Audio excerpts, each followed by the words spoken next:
va nous parler directement de la part du Seigneur. Amen. Sans intermédiaire, sans filtre. Alléluia.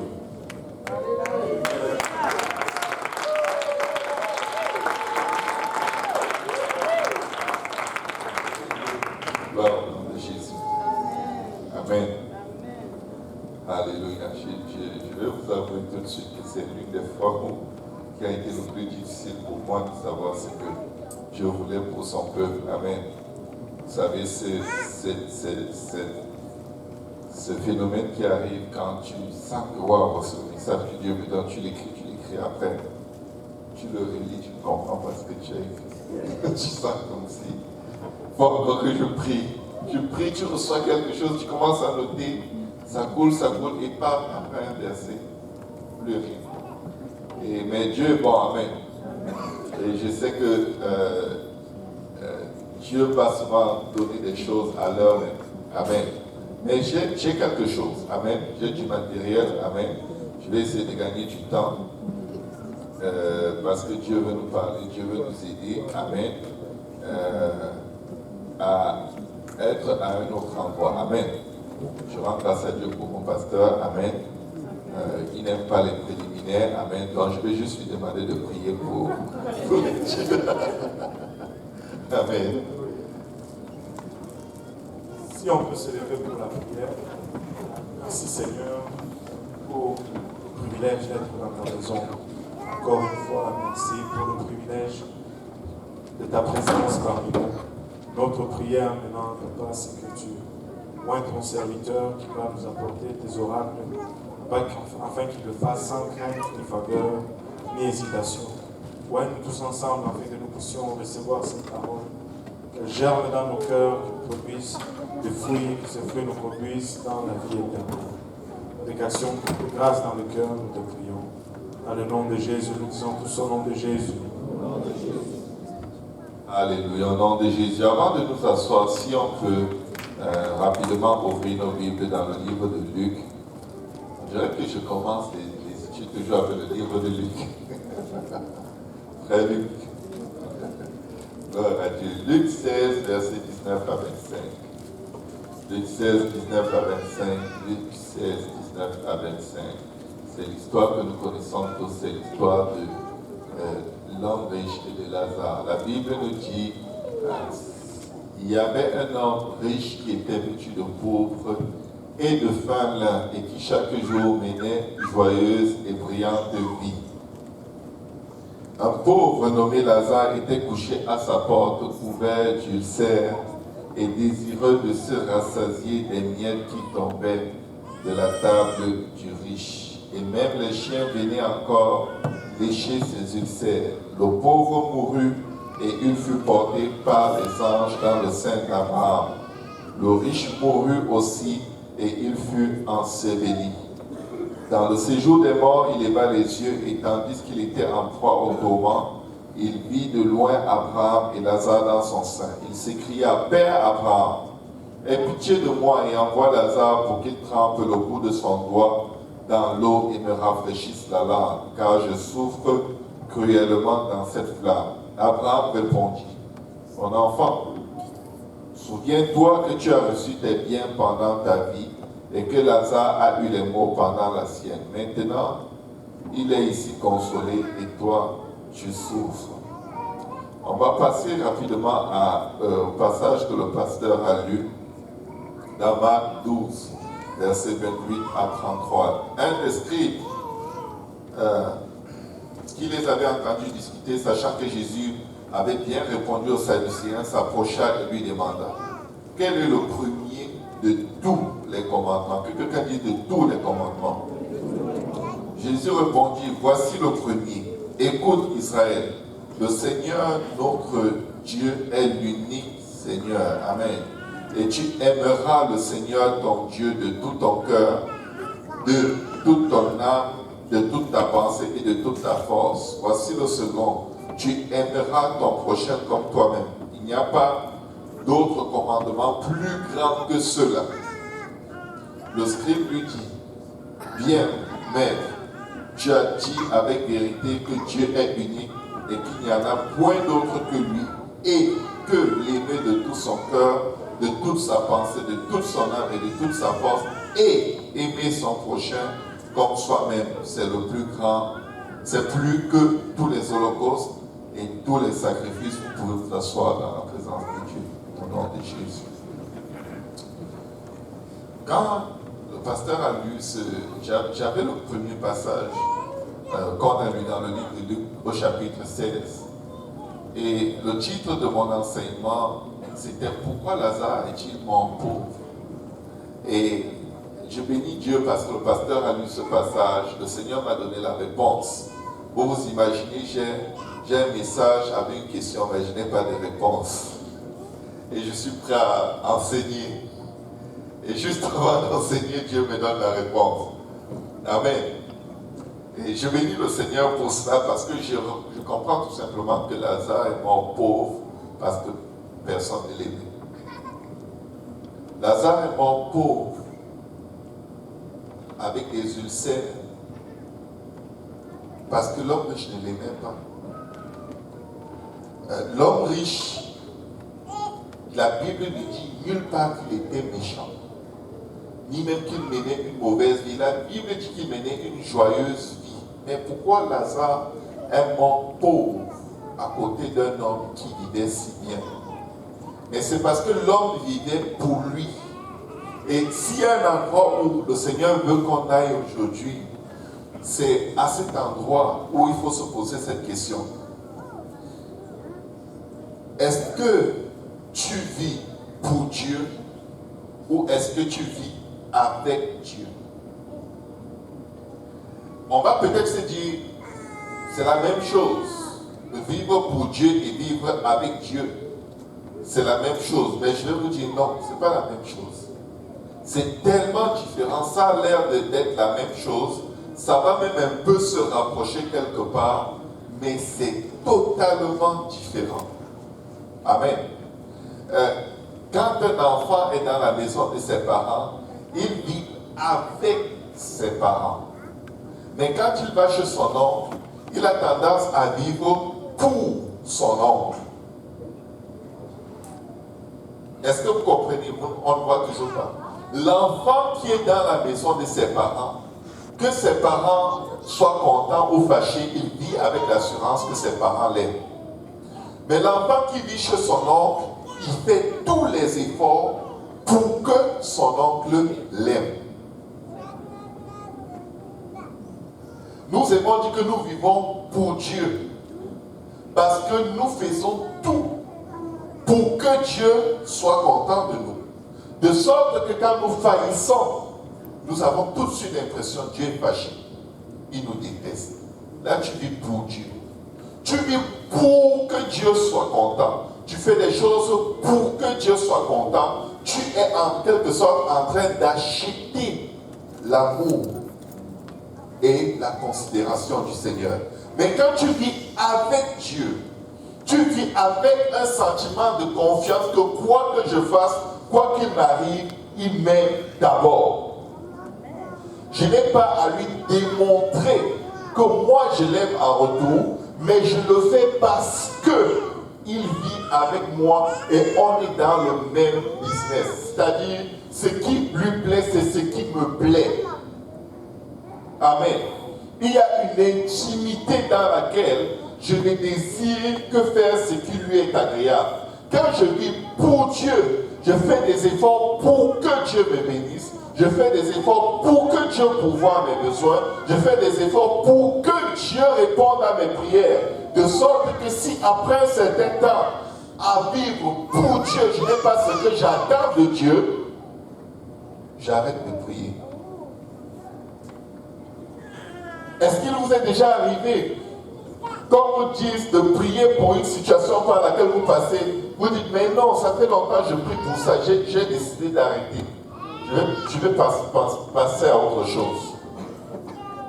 Parce que juste l'idée de continuer de prier pour cela, ça vient un peu vous froisser à l'intérieur. Il y a comme une petite frustration qui est née à l'intérieur de nous, parce que ça fait longtemps qu'on prie, Dieu ne répond pas.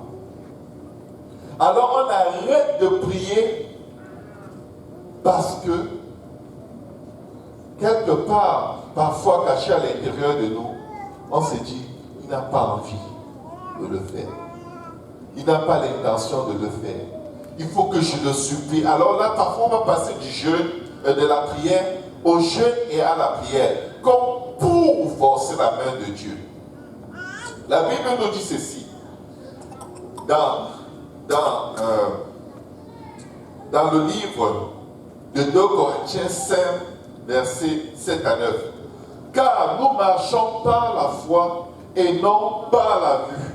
Nous sommes comment? Nous sommes comment? Est-ce qu'il y a quelqu'un qui peut lire? Nous sommes... Écoute, quand tu marches, quand tu vis avec Dieu, pas quand tu vis pour Dieu, mais quand tu vis avec Dieu, tu vis avec un sentiment de confiance. La différence entre celui qui vit pour Dieu et celui qui vit avec Dieu, c'est la confiance. Si Dieu ne me donne pas ce que je demande, c'est parce qu'il a mieux. Ce n'est pas parce qu'il ne veut pas. Mais peut-être j'ai dressé le standard de ce Dieu qui m'aime trop bas, dont j'ai confiance qu'il va faire mieux. Et la Bible le confirme. La Bible nous dit qu'il nous bénit infiniment, abondamment, bien au-delà de ce que nous demandons et pensons. Amen. Nous sommes pleins de confiance et nous aimons mieux quitter ce corps et demeurer auprès du Seigneur. Ça, c'est ceux qui vivent avec Dieu. Ils aiment tellement Dieu que leur rêve, c'est que le Seigneur revienne. Ils aimeraient tellement quitter ce monde très vite. Ils ne sont attachés à rien qu'il y a dans ce monde. Il y a une différence entre vivre pour Dieu et vivre avec Dieu. Celui qui vit pour Dieu espère que sur cette terre, Dieu va se glorifier dans sa vie et les gens vont voir et dire waouh.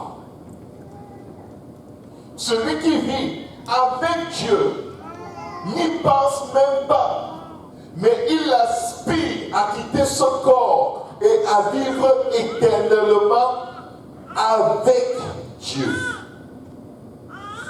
Sa vie n'a plus d'importance pour lui, de sorte que la seule chose qui l'attache sur la face de la terre, c'est faire la volonté de Dieu. Celui qui vit pour Dieu vit en se battant tous les jours avec, le dilemme. Pourquoi est-ce que je suis obligé de faire ça? Est-ce que je suis obligé de prier? Est-ce que je suis obligé de jeûner? De sorte que quand il n'y a pas de raison de faire quelque chose que Dieu attend de lui, il ne le fait pas. Quand personne ne voit, il vit comme le monde.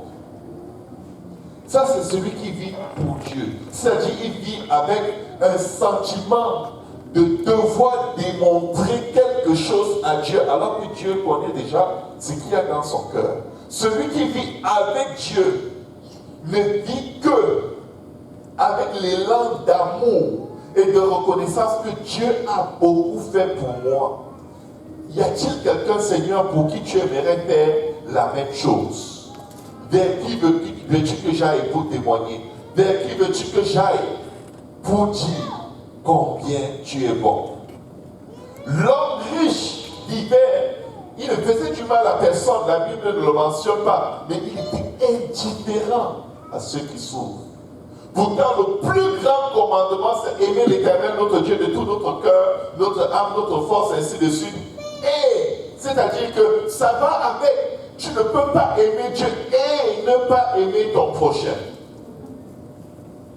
C'est-à-dire que ce que Dieu a fait pour toi, tu rends grâce à Dieu et tu désires que ton prochain le vive.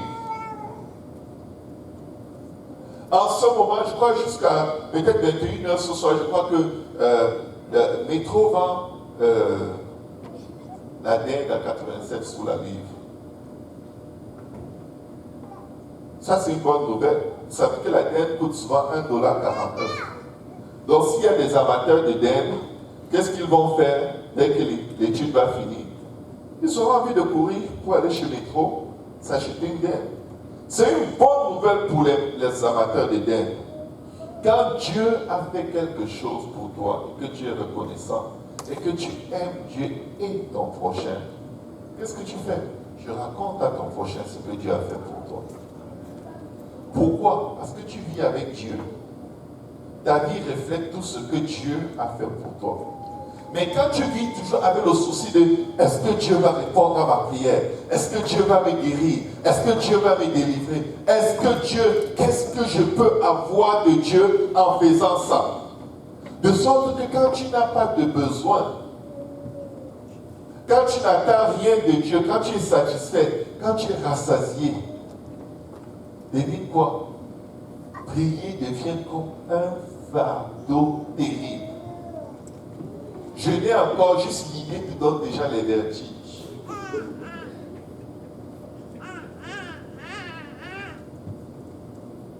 Amen. Amen. Est-ce que quelqu'un comprend la différence entre vivre pour Dieu et vivre avec Dieu? Beaucoup de gens disent je vis pour Dieu. Et moi aussi je le dis souvent, je vis pour Dieu. Jusqu'à ce que je réalise que des fois, on est comme fatigué. On est comme dépassé. Ça a l'air difficile. Parce qu'on a une image d'un Dieu qui est placé quelque part, qui nous guette pour voir si on va faire des erreurs. Vous dites, ah, je t'avais dit, voilà, tu recommences. Ok, c'est comme ça. Hein? Ok, bon, c'est bon, je ne te parle plus.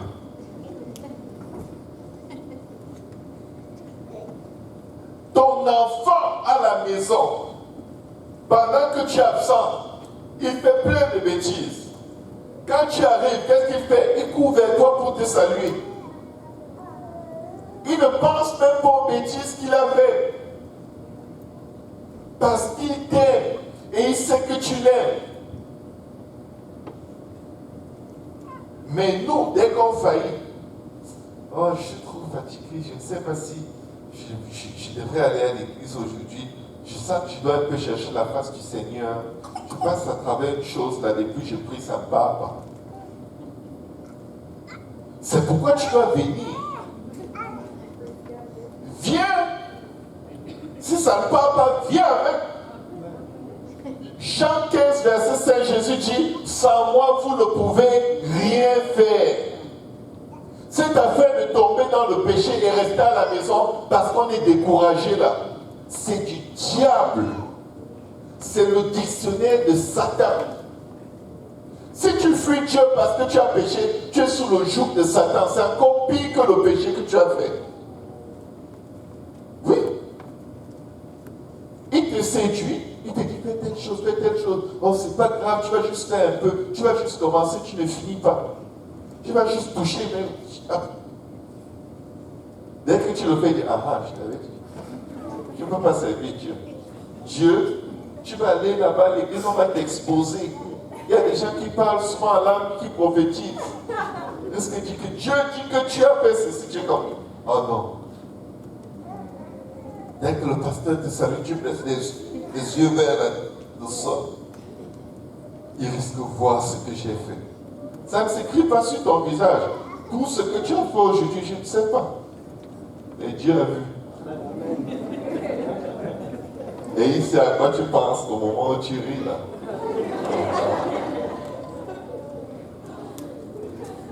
Et il sait si tu ne voulais pas venir à cause de ça. Et il voit l'effort que tu as fait pour venir. Mais il faut venir parce que la Bible dit ceci.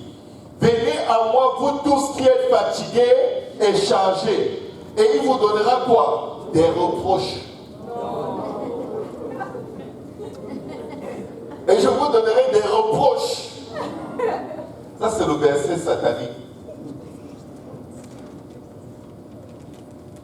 Venez à moi, vous qui êtes fatigués et chargés, je vous donnerai des reproches.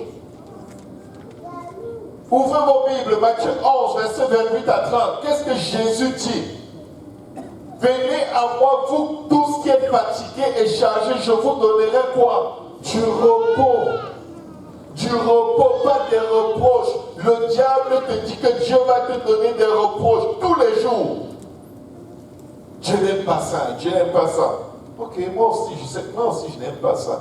Mais puisque c'est arrivé, je vais juste aller le mettre à Dieu. Parce qu'il n'y a que Dieu pour enlever de nous ce qu'il n'aime pas. La Bible dit venez à moi. Ça veut dire que ta part, notre responsabilité, c'est de venir. Si tu ne viens pas, pourquoi, comment crois-tu qu'il va venir te chercher?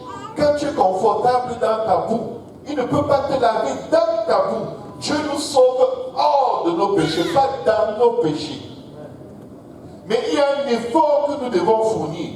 Et pourquoi est-ce qu'il dit venez? Parce que ça démontre que tu as la volonté. Tu veux quitter cette zone de confort pour que Dieu t'aide à être à son image selon sa ressemblance. Venez à moi, vous tous qui êtes fatigués et chargés, et je vous donnerai quoi? Du repos. Maintenant, qu'est-ce qu'il dit? Il n'est pas juste là pour te délivrer de plein de choses, mais il te dit, et il te donne un secret, pour que tu ne retombes pas dans les mêmes choses, pour que tu ne retournes pas au même endroit au point où tu en as marre de ta vie. Voici ce qu'il te dit. Prenez mon joug et recevez mes instructions. C'est-à-dire, change tes priorités. Tu avais des pardons parce que tu avais d'autres priorités. Maintenant, Dieu te dit, moi aussi j'ai un joug, c'est-à-dire j'ai quelque chose qui me pèse sur les épaules. Est-ce que tu peux le prendre avec moi? Est-ce que tu peux arrêter de vivre pour toi et ça te dépasse et venir vivre pour moi avec moi? Aide-moi à porter mon joug. Amen. Un joug, c'est quelque chose de pesant. C'est un endroit où tu es coincé, où tu te mets pour accomplir quelque chose. Amen. Il dit, prenez mon joug sur vous. C'est-à-dire, au lieu d'avoir les soucis du monde, aie les soucis de Dieu, si on peut appeler ça les soucis de Dieu. Aie les désirs de Dieu. Et son désir, c'est quoi? C'est que nul ne périsse, mais que tous parviennent à la repentance. Arrête de chercher à être monsieur le ministre, ou monsieur le docteur, ou monsieur le ceci, cela. Il ne te demande pas de négliger tes études. Vous les étudiants, tous vos pasteurs ici sont allés loin avec les études. Mais ne vous laissez pas tromper. Amen. Dieu veut que nous soyons les meilleurs dans tout ce que nous faisons. Si tu es à l'université, fais tout pour être le meilleur. Mais que ça ne prenne pas la place de Dieu. Si tu es concierge, fais tout pour être le meilleur concierge. Mais que ça ne prenne pas la place de Dieu. Dieu veut que nous soyons les meilleurs en tout. Amen. Mais le Seigneur veut nous faire comprendre une chose. Lui aussi, il a une requête de prière. Lui aussi, il a un désir. Et devinez qui est capable d'accomplir ses désirs? C'est nous. Il est en train en fait de te dire, au lieu que tu continues de vivre pour toi comme l'homme riche, et tu ne te soucies pas de ceux qui meurent. La Bible dit que Lazare serait contenté des miettes. Écoutez, les miettes qui tombent de la table de l'homme riche. Il y a des miettes dans ta relation avec Dieu. Des choses qui sont pour toi devenues tellement routinières et devenues tellement... Ça n'a plus d'importance. Je vous dis, ça peut faire la différence dans la vie de quelqu'un qui a faim et soif et qui ne connaît pas où est-ce qu'on peut lui donner ce que son âme désire. Il y a quelqu'un qui a besoin de vous entendre juste adorer Dieu. Il y a quelqu'un qui a juste besoin de vous entendre lui dire que Dieu te bénisse. Il y a quelqu'un qui a juste besoin que vous priez pour lui. Juste ça. Mais qu'est-ce qui se passe? L'esprit de ce monde veut qu'on court et qu'on ait une vie chrétienne dans laquelle Dieu est le génie dans la bouteille. Et on vient dans la maison de Dieu pour frotter la bouteille. Génie, génie, génie. Sors, tu me demandes mes 3 vœux. Dès que le génie sort, dès que le Saint-Esprit bouge, Seigneur, est-ce que tu peux me donner une femme? Seigneur, j'ai trouvé un deuxième boulot, mais est-ce que c'est ta volonté que j'y aille parce que je vais être absent? Est-ce que tu peux accepter quand même que j'y aille parce que j'aimerais acheter quelque chose? J'ai comme, non, on ne s'est pas compris. laisse tes fardeaux, laisse tes soucis. Va prendre le joug du Seigneur, sauver les âmes. Et oriente toute chose dans ta vie par rapport à cela. Je vais te dire comment orienter. Si tu travailles quelque part où tu n'as aucune possibilité de partager la parole de Dieu, soit parce qu'on l'interdit ou parce qu'il n'y a pas d'opportunité, demande à Dieu de te donner un autre travail. Qui? Je sais que pour certains, le travail est devenu comme leur Dieu, c'est correct. Tu pourras l'adorer jusqu'au jour où on va te virer. Tu diras, c'était vraiment un faux Dieu.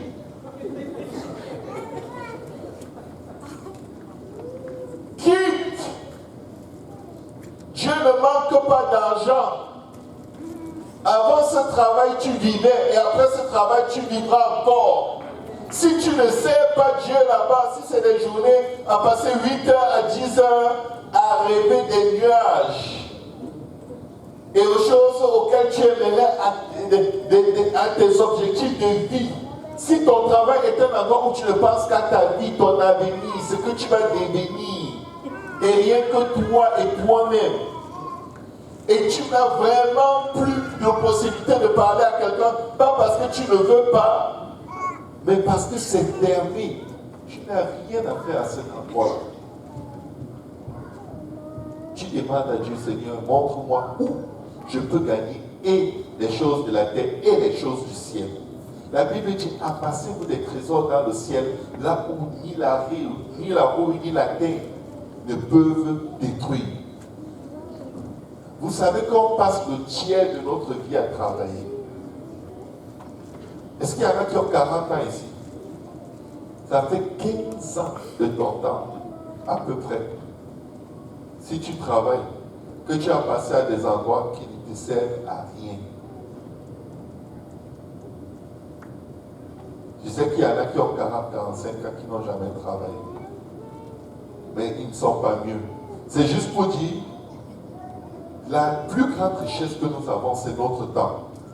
Mais notre temps doit être investi à un endroit où il est productif pour le royaume des cieux à tout moment. Amen. Il dit, prenez mon joug sur vous et recevez mes instructions, car je suis doux et humble de cœur, et vous trouverez du repos pour vos âmes. Vous savez, quand on arrête de se soucier des choses du monde, et qu'on commence à être orienté dans notre pensée par rapport à l'avènement du Seigneur, et à comment, avec Dieu, nous pouvons faire plus. On n'a plus de soucis, on n'a plus de stress, on n'a plus de dépression, on n'a plus de cauchemar. Oh, j'ai rêvé qu'on m'a renvoyé. Tu commences à lier l'esprit de renvoi. Et ça, il y a l'esprit de renvoi, tu découvres, tu lis. Tu arrives à ton travail, le chef sourit, tu dis yes.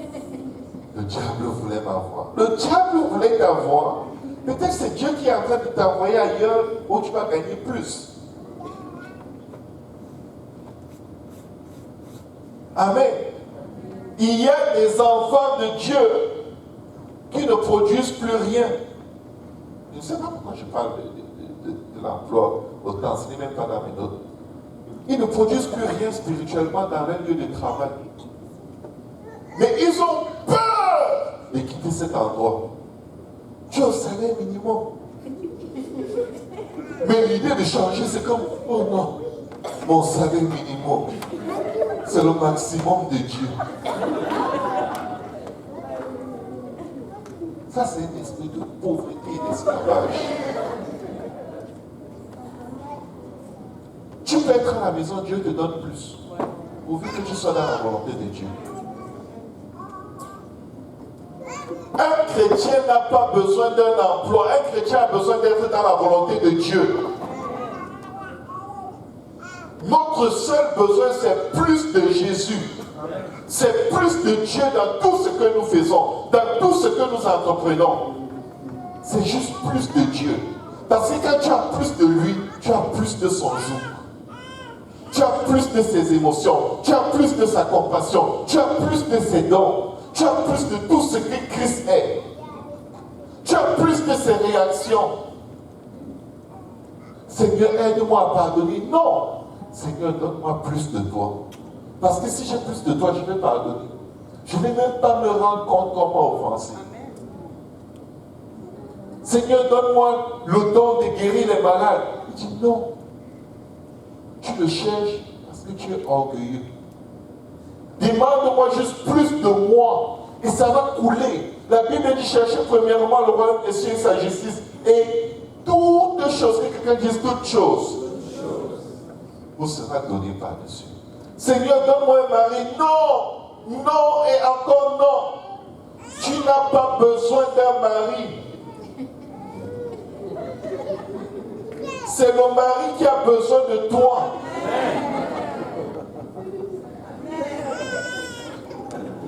Écoutez, il y a des demandes contre nature que les gens font ici devant Dieu tous les jours. Il est comme c'est qui ça? Elle va être une esclave. Je fais de toi une reine, tu cherches l'esclavage. Il faut que quelqu'un soit dans une condition tellement brisée qu'il dise Seigneur, envoie-moi la chair de ma chair, l'os de mes os. Et pendant que toi tu dis Seigneur, je veux plus de toi, je t'équipe pour rendre le ministère à celui-là qui a besoin de toi et qui va dépendre de toi. Quelqu'un m'a dit qu'il m'aime. Oh Seigneur, gloire à Jésus, il m'aime.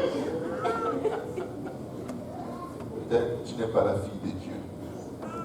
Je ne vois pas un roi en train de se réjouir parce que sa fille est dans un nuage, parce qu'un paysan même. Tu as dit, j'ai raté l'éducation de ma fille. C'est un échec. Elle ne sait même pas qui elle est.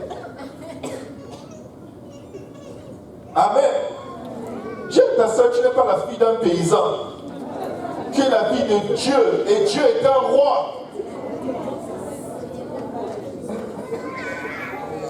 C'est pour ça que si tu es marié à quelqu'un qui se comporte avec toi comme un paysan, va voir Dieu en prière. Ne te fâche pas de lui.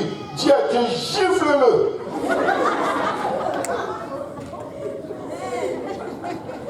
Il ne sait pas la fille de qui tu es. Il faut que Dieu lui apprenne, ok? Dis à Dieu, corrige-le, Seigneur. Je lui pardonne, mais toi, garde-le. Mets-le quelque part. Amen. La Bible dit dans 1 Pierre 5, verset 5 à 9. De même, vous qui êtes jeunes, soyez soumis aux anciens. Et tous dans vos rapports mutuels, revêtez-vous d'humilité. Car Dieu résiste aux orgueilleux, mais il fait grâce aux œuvres. Humiliez-vous donc sous la puissante main de Dieu, afin qu'il vous élève au temps convenable. La Bible dit que c'est Dieu qui enrichit, c'est Dieu qui appauvrit, c'est Dieu qui élève, c'est Dieu qui abaisse. Tout ce que tu désires est en Dieu. Ce n'est pas tes techniques de business qui vont te faire gagner un sou de plus. C'est Dieu qui t'élève. C'est Dieu qui t'abaisse. Dieu aime regarder les gens qui s'élèvent eux-mêmes. Dès que tu montes jusqu'à ce que tu crois que tu vas t'asseoir sur le trône, tout s'écroule. Seigneur, tu n'as pas construit avec moi. La Bible déclare que celui qui bâtit la maison sans le Seigneur l'a bâti en vain. Je vais vous dire une chose. Celui qui bâtit quoi que ce soit sans le Seigneur l'a bâti en vain. Tu as des projets, c'est Dieu qui te les a donnés, ou tu as créé tes projets, tu as demandé à Dieu de mettre sa main dessus. Dieu n'est pas ton bodyguard, il est Seigneur. Il n'est pas seulement sauveur. Amen. Et il sait mieux. Amen. Humiliez-vous donc sous la puissante main de Dieu afin qu'il vous élève au temps convenable et déchargez sur lui quoi? Certains de vos soucis qui vous dépassent. Tout. Ne retiens rien. Tout. Tout. Tu sais quoi? Il faut tout donner à Dieu. Tout. Ah, Ah, ça, je peux le faire. Je n'ai pas besoin de prier pour ça. Dieu dit, donne-moi tout. Parce que tu vas avoir une surprise en cours de chemin. Amen. Déchargez-vous sur lui de tous vos soucis. C'est un commandement. Si tu marches et que tu as des soucis, tu es dans le péché. Tu es dans le péché. Tu es dans la désobéissance, tu es dans la rébellion. Tu es en train de dire à Dieu, je n'ai pas besoin de toi ici. C'est mon souci.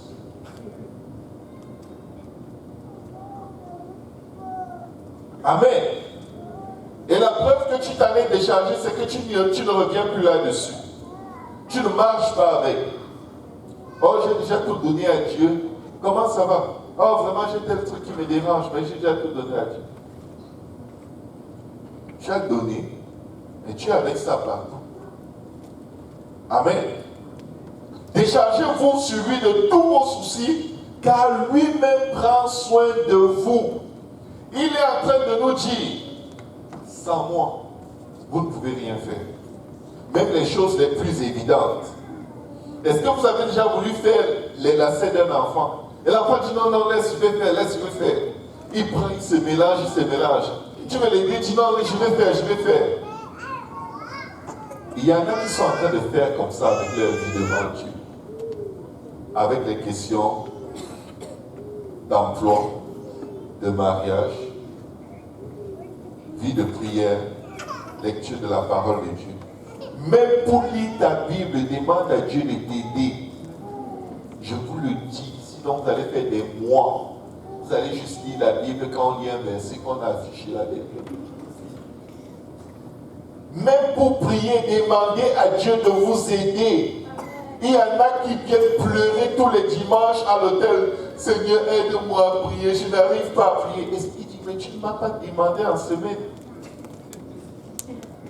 Quand tu as vu que tu n'arrivais pas, est-ce que tu m'as demandé de t'aider à prier? Non. Tu t'es levé, tu as dit, je suis un grand garçon, je m'en vais prier. Tu arrives là, tu reçois un SMS. Je réponds vite avant de prier. On te pose une question donnée. On m'a dit que tu as dit quoi? Moi j'ai dit. Attends, Seigneur, j'arrive. Seigneur, j'arrive. Ta vie de prière a fini avant même d'avoir commencé.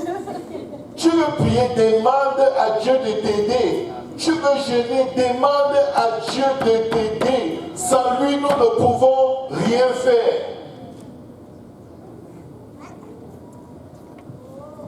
Amen. N'essayez de rien faire sans lui. Qu'il n'y ait même pas un détail de votre vie où vous vous engagez sans lui. Amen. Alléluia. Et écoutez ce que la Bible dit. Déchargez-vous sur lui de tous vos soucis, car lui-même prend soin de vous. Dieu aime se glorifier dans tous les détails de notre vie. Il aime prendre la gloire partout. Toute la gloire lui revient. Amen. Et qu'est-ce qu'il dit? Soyez sobres. Vous savez ce que c'est que le contraire d'être sobre? C'est avoir des soucis. Beaucoup pensent à l'alcool. Je vous dis là, les soucis sont pires que l'effet de l'alcool et de la drogue dans notre corps. Les soucis sont pires. Oh Seigneur, fais que ce soit lui. Parce que si ce n'est pas lui vraiment, c'est un très beau garçon. J'aurais raté quelque chose. Seigneur, fais que ce soit lui. Fais que ce soit lui. Seigneur, il faut qu'on m'embauche dans cette compagnie. Vraiment, c'est la compagnie de mes rêves. Oh Seigneur, s'ils ne me prennent pas, vraiment, je ne sais plus où je peux encore trouver le travail. Avant que tu ne naisses, les compagnies existaient.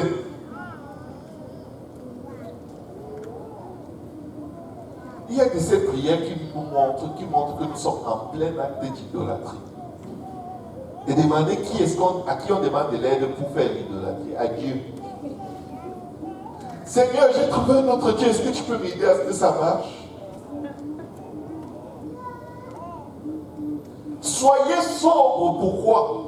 Ça veut dire que ayez confiance en Dieu. Pourquoi? Quand tu n'as pas confiance en Dieu, le verset suit, la suite du verset dit, votre adversaire, le diable, rôde. La première des choses qui va nous livrer entre les mains de Satan, c'est les soucis. Les vies cachées, c'est les soucis. Les vies détruites, c'est les soucis. Dès que tu as des soucis, Satan dit, tu connais Dieu, non? Il a la tête dure, il a un casque. Pour que ta prière rentre là-bas, on va voir. C'est 40 jours de jeûne. Tu es comme.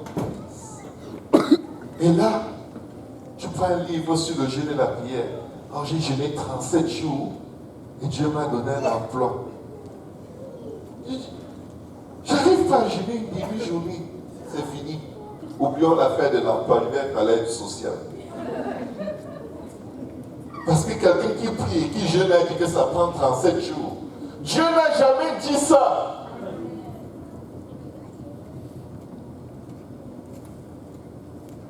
Quand on a des soucis, on est manipulé par le diable. Vous avez déjà vu un homme jaloux? Demande à sa femme, pourquoi tu es belle comme ça? Ça ne te fera pas, tu n'es pas obligé. Hein? Tu n'es pas obligé. Non, non, non, tu vas te changer. Tu fais tout ça pour que les hommes te regardent. Je me suis marié avec un bouffon. Que je sois quoi? Une femme des cavernes? Il a peur, il manque d'assurance. Peut-être quelqu'un va la voir et comme il aura une voiture alors que moi je marche à pied, il va la prendre.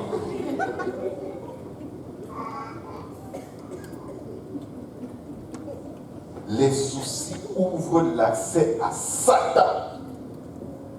Si tu as des soucis aujourd'hui, sache que Satan est en train de te suivre partout. Et il t'envoie les idées. Dieu n'est pas bon, Dieu est méchant, Dieu est dur, Dieu ne t'écoute pas, personne dans ta famille n'a jamais réussi, personne ne va jamais rien être. Tu sais, tu es juste un d'eux, tu connais ta famille, non? Personne dans ta famille, regarde même jusqu'à la 4e génération. Vous êtes tous comme ça. Et il te dit, aide-toi et le ciel t'aidera. Tu dis, c'est vrai. Après avoir prié, il faut passer à l'action.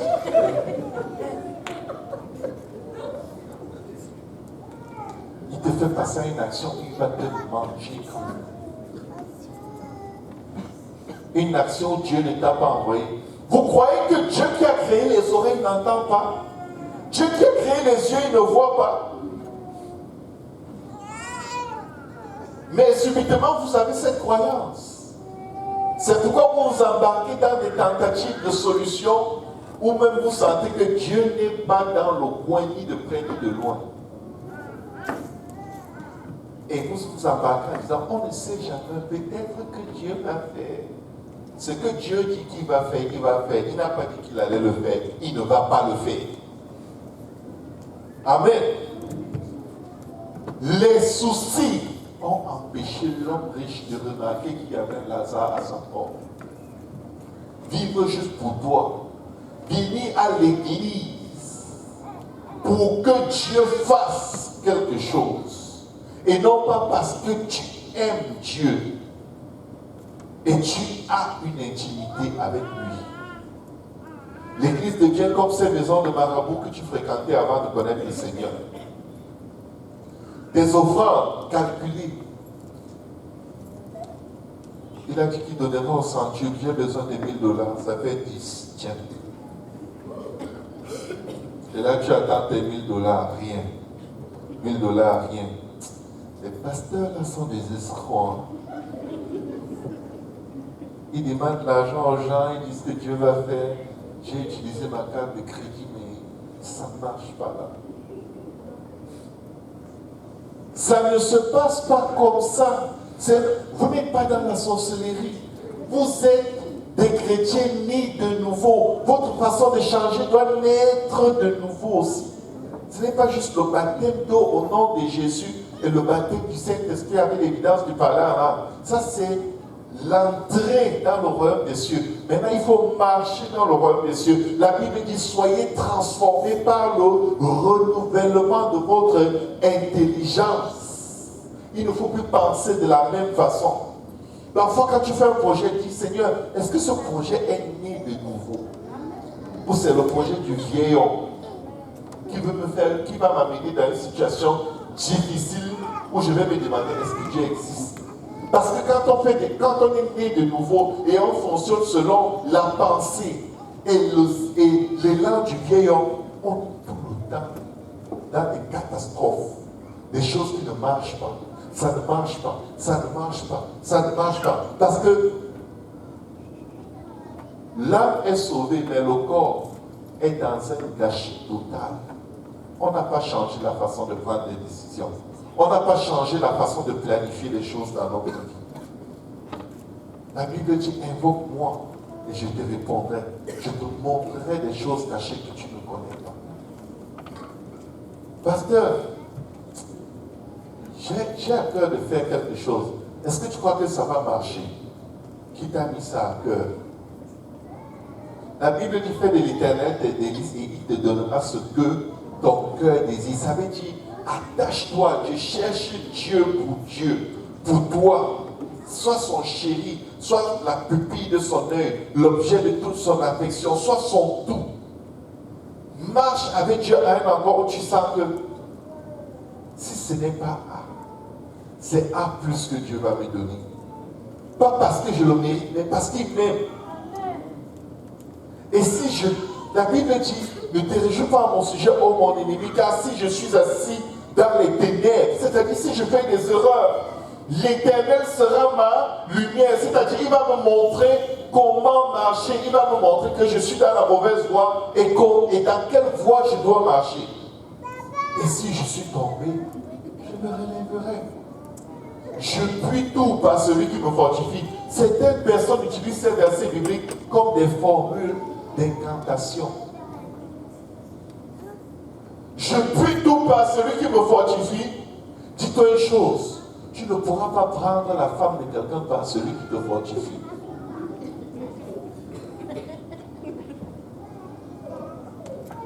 À moins que ce soit le diable qui te fortifie. Amen. Votre adversaire, le diable, rôde comme un lion rugissant, cherchant qui il dévorera. La Bible dit, beaucoup sont appelés, mais peu sont élus. Pourquoi? La Bible nous annonce que beaucoup de chrétiens dans la fin des temps vont abandonner la foi. Je ne sais pas ce qui vous concerne, mais moi je ne vais pas abandonner. Je n'ai pas besoin que Dieu réponde à mes prières pour que je vive pour Dieu. Je n'ai pas besoin que Dieu me donne ce que je lui demande pour désirer aller au ciel. Amen. Je veux aller au ciel parce que c'est là où Dieu est. Amen. Point final. Qui ne me donne rien sur cette terre, au ciel il y aura tout gratuitement. Amen. Tu ne vas pas demander, tu vas prendre. Le pire c'est que tu n'en auras pas besoin.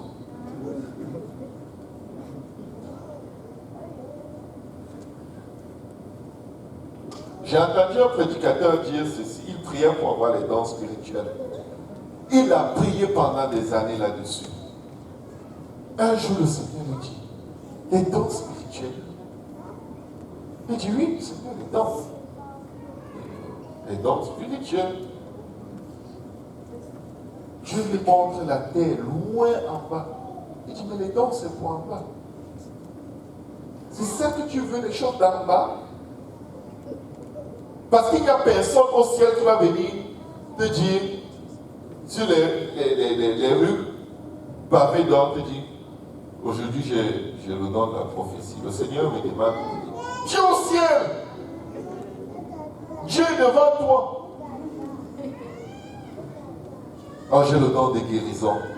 Si tu mets $1000 dans le panier d'offrande, non seulement toi tu vas guérir, mais même ta grand-mère qui était morte va guérir.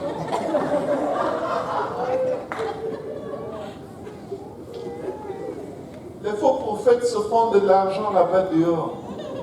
Parce qu'il y a des gens qui ont des soucis. J'ai vu une soeur dans cette église à qui un faux prophète a dit ton père va être sauvé. En parlant en langue, alors c'est quoi? Le père de la fille est mort depuis plus de 4 ans. Elle a sauté de joie. Yes! Elle était contente. Son père va être sauvé.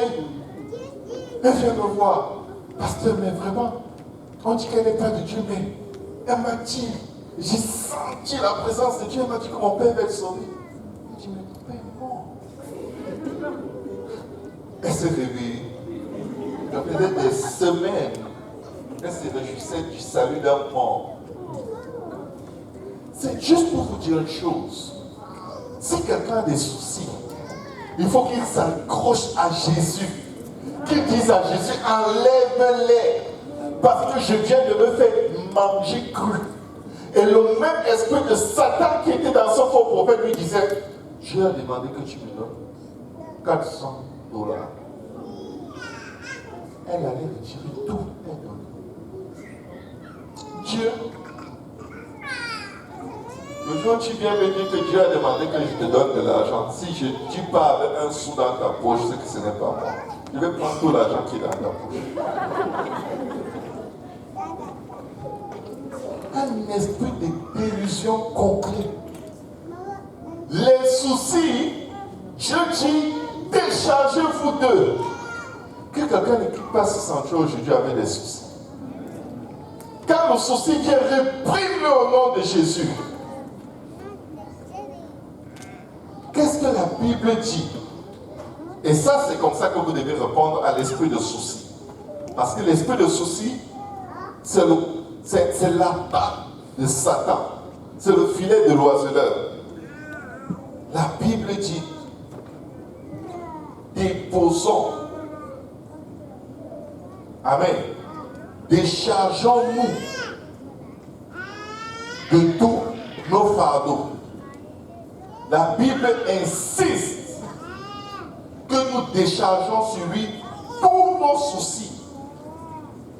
Parce que quand tu n'as plus de soucis, l'Esprit de Dieu peut te faire remarquer qu'il y a des Lazare autour de toi. Tu as des voisins qui ne connaissent pas Dieu, des voisins qui se contenteraient, qui se nourriraient seulement du simple fait que tu viennes toquer à leur porte. Tu leur dis que Dieu te bénisse. Aujourd'hui, je viens à l'église, je vais prier pour toi. Pas que tu cherches à le convertir, juste que tu lui donnes les miettes de ta relation avec Dieu. Que tu lui dises, je sers un Dieu qui guérit. Est-ce que tu as besoin de guérison? Je sers un Dieu qui pourvoit. Est-ce que tu as besoin de provision? Parce que quand il va être nourri par les miettes qui sortent de ta table, toi l'homme riche, il va avoir assez de force pour s'attacher à ton Dieu. Et Dieu va nous guérir de tous les maux de sa vie.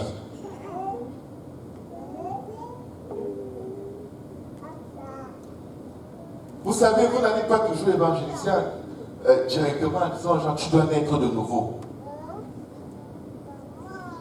Il y a des gens qui ont besoin de voir la puissance de Dieu se manifester.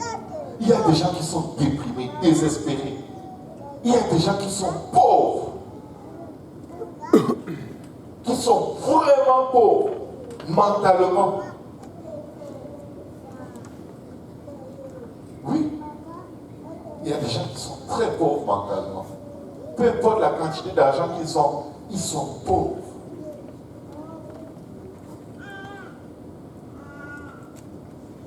La Bible dit résistez-lui. Comment tu résistes à Satan? Les pensées des soucis. Souvent tu es à l'hôtel, tu pries. Une voix te dit, ah, il y a tel qui t'attend, il devait te déposer, il va bientôt partir. Alors que l'Esprit de Dieu est en train de faire quelque chose en toi. Quelque chose de profond. Pendant la conférence générale, je suis à l'hôtel, je suis en train de prier. J'entends une voix qui dit, le parking, le parking. Il faut aller déplacer ta voiture. Je déplace ma voiture pour combien? Pour $2. J'ai dit, je reste. Mon Dieu, il ne blague pas. Il n'a pas pitié de la conférence générale.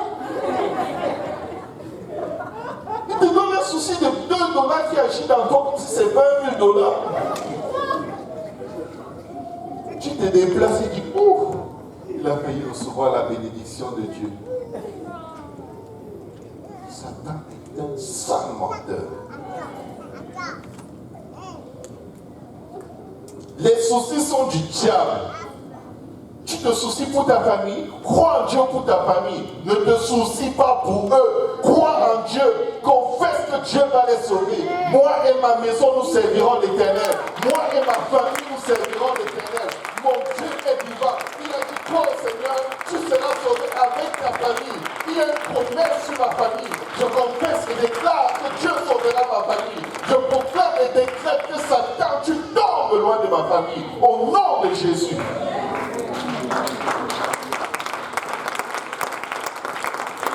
Souvent, on marche avec le visage abattu. Comme si on a trop le fardeau de nos familles. Et le fardeau de ma famille. Dieu, tu déposes le... Ah non, non. On voit que j'ai le fardeau. Les gens, ils font, oh, je suis spirituel. Dieu, tu déposes le... Tu le tiens, tu es dans le péché. Dépose. Confesse, décrète, déclare au nom de Jésus. Ils vont être sauvés au nom de Jésus. Quand tu viens à l'hôtel, tu foulas, tu proclames, tu prophétises sur ta famille. Tu les arraches au nom de Jésus. Tu brises les alliances qu'ils ont avec le péché et l'iniquité. Au nom de Jésus, tu prends autorité. Tu ne marches pas avec les soucis. Je veux vous dire quel est le problème quand on a les soucis et on est dans l'intercession.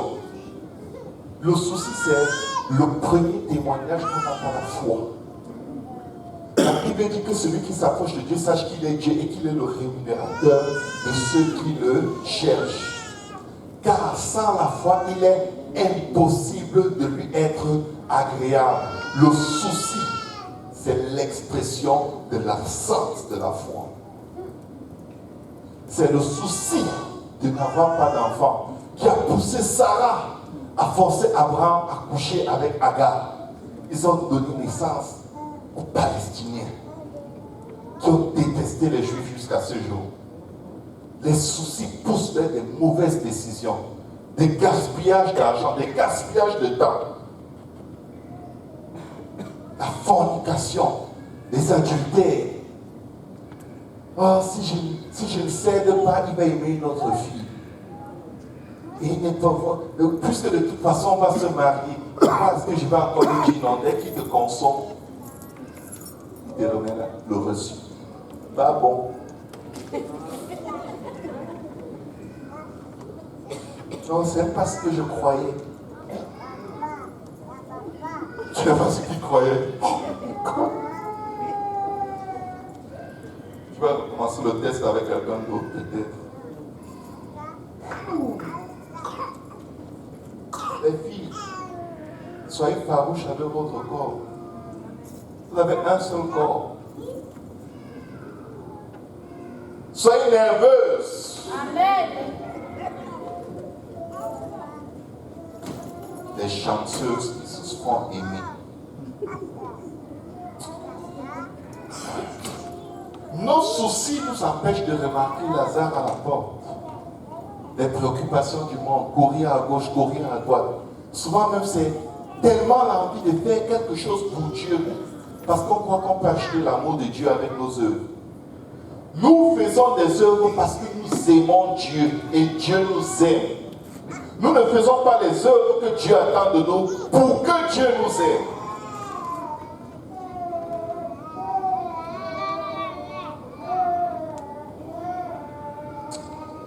Nous allons terminer avec ceci.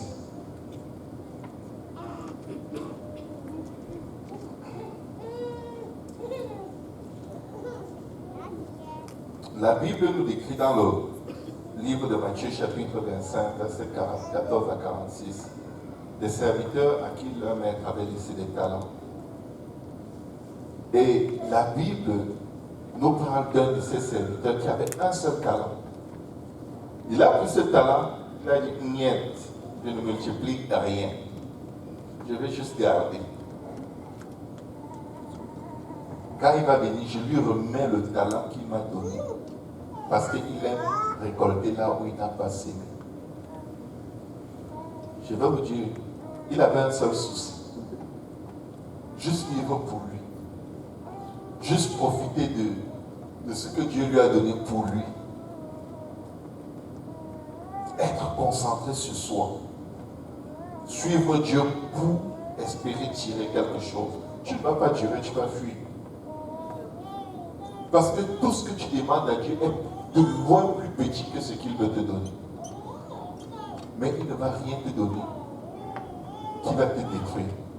C'est pourquoi l'endroit où tu peux rassurer Dieu, c'est de donner ton cœur tout entier à Dieu.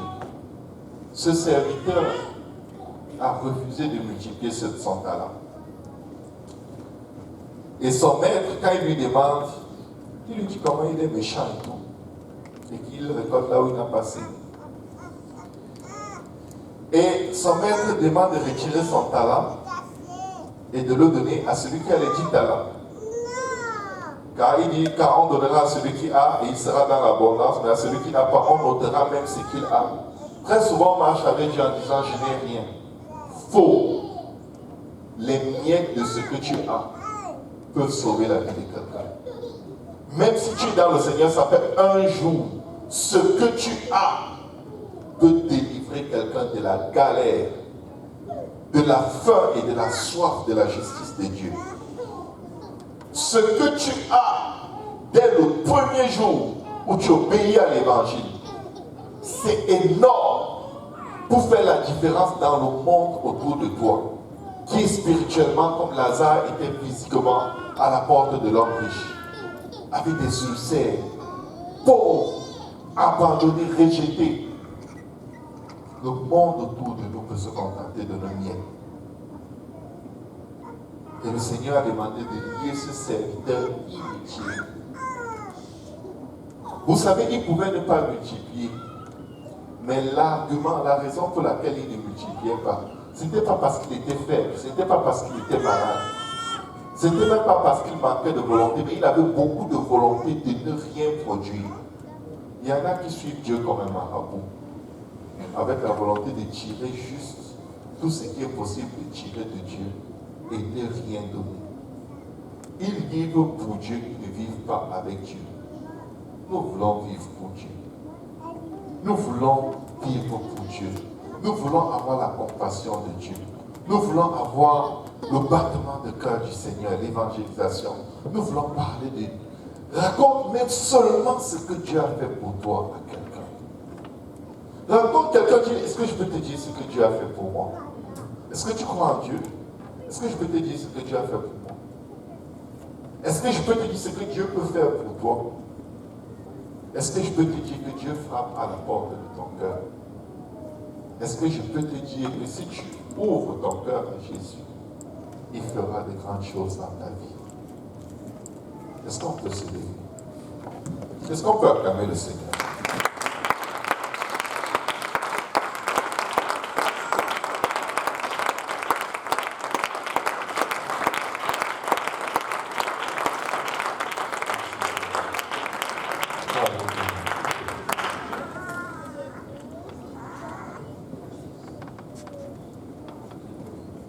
Gloire au nom de Jésus.